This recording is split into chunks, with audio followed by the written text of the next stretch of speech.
Who doesn't love a chunky knit blanket? Keep watching because today we're teaching you how to finger knit your own. You'll just need 3 skeins of Yarn Bee #big yarn. Since we're doing a color blocking technique, you'll need 2 skeins of one color and 1 skein of an accent color. You'll also need a felting tool and felting foam, and an open workspace like your kitchen table, a bed, or even the floor. Start by making a slip knot. It's easy.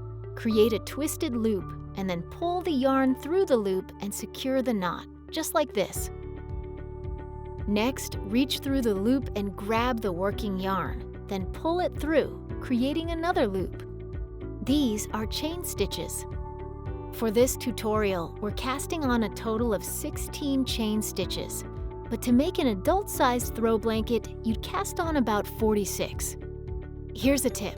Start with your skein on the left-hand side. After you finish the row of chain stitches, it's time to begin finger knitting. This is what creates the length of your blanket.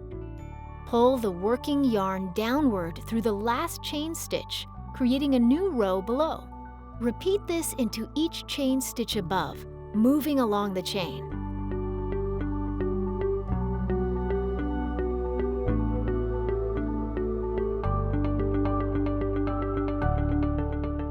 Once you reach the end of the row, continue adding rows until you reach your desired length. We've found a few tips that make finger knitting even easier. First, always move your skein to the side you're working. This will keep it from tangling. Also, it's good practice to count your loops every so often so you don't accidentally skip a stitch. And one last thing.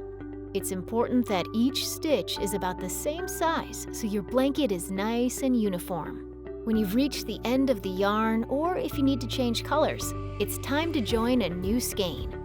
Don't let the skein run out mid-row, because color blocking, like we're doing, works best when you start the new color at the beginning of a row. A color change is great for adding contrast and visual interest. To create a color block pattern, make sure you have a completed row of stitches with at least a 5-inch tail. Start the new color, leaving another 5-inch tail, and then continue finger knitting from where you left off. Don't worry about tying off the tails. We'll take care of those at the end. It's okay to just let them hang for now.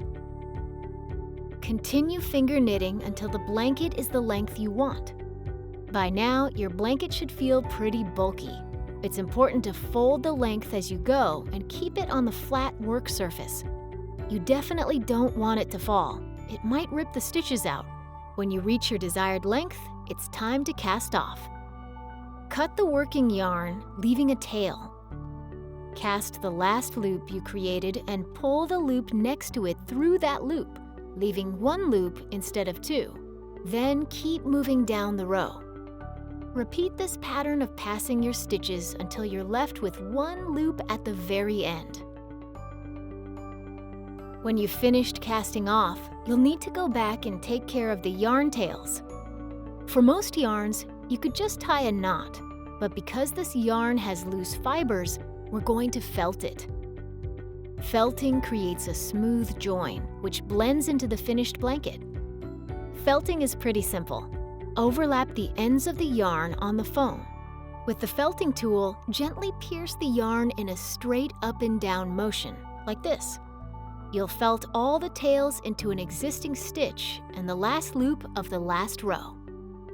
Don't jab the yarn at an angle. It could break the needle. And now you have a trendy, chunky knit blanket to show off. Want to see more DIY inspiration like this? Subscribe to our YouTube channel. And don't forget to live a creative life.